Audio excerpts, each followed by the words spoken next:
All right, today I'm going to explain to you why all those efforts at losing weight, making change, adopting new habits, why they are not working.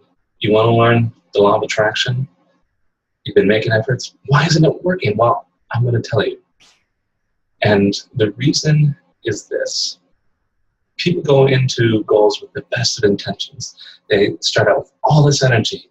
They say, okay, I'm going to make changes now because now is the time that I'm going to improve my life. Everyone does it. Everyone wants to make those radical changes. It's kind of an American way of thinking about things. This is where the problem is. Those big goals are intimidating. You go in with all that energy, and after a few days, people become exhausted. They see that their goal is still a long way off. They put in all this effort. They're not getting rewards out of it. And they say to themselves, I can set this aside for a bit. It's fine.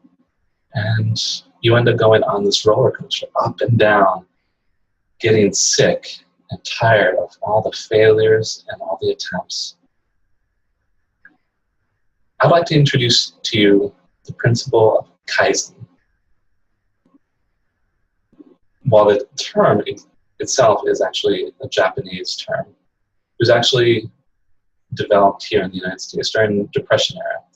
You see, during that time, we had less resources. There was less time to get things done. There was a war that was going to be going on, and we needed to make do with what we had. We needed to make small improvements to the infrastructure, to the businesses that we had. And so the philosophy says that if you can just improve 1% at a time, just a little bit every day, after time, you'll get even further, and those changes will stick. Now, after the war, in order to revitalize Japan, we ended up teaching these methods to Japanese.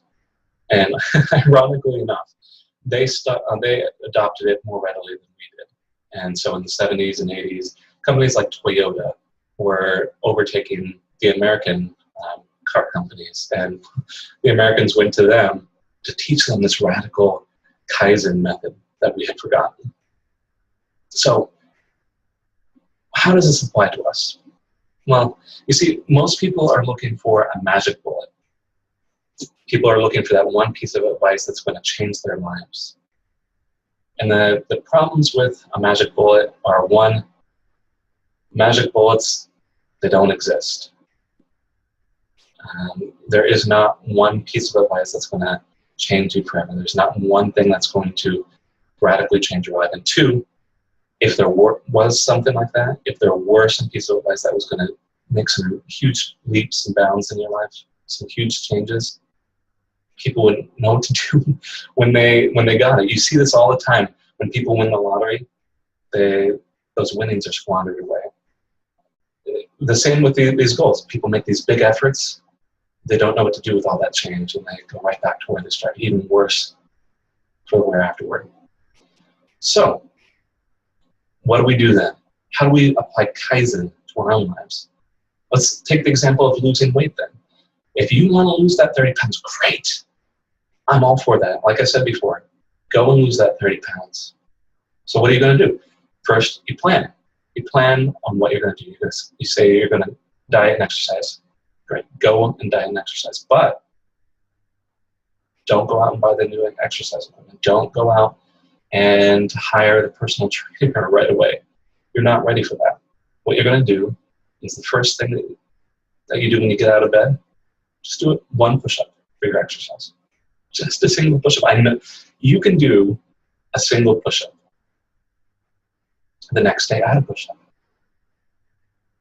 The next day, add another. In 30 days, you're doing 30 push-ups a day. Maybe you start adding in some other exercises. You start adding in some sit-ups. You start adding in some free weights, some time on the treadmill, but only a little bit at a time, only incrementally. I tell people all the time, if they want to make changes, they're going to need to meditate. So what do you do with that? Do you go right out and try to do that 30-minute deep mindfulness meditation? No. That's going to fail. So what you start off with 1 minute of breathing exercises. There's no deep thinking. Just concentrate on your breathing. The next day, add 30 seconds. The day after, add 30 more. After some time, you got 15 minutes of deep breathing exercises. Start in on that concentration exercise. Start in on those mindfulness exercises. If you can improve just that one little bit in the moment, in that day, those changes are going to stick. You will have been starting habits, creating habits. This is the way that you make change. It is not the magic bullet. It is not the Hail Mary. It is not the sudden onset of success. You make changes by sacrificing bit by bit, by making changes bit by bit. Thanks for watching.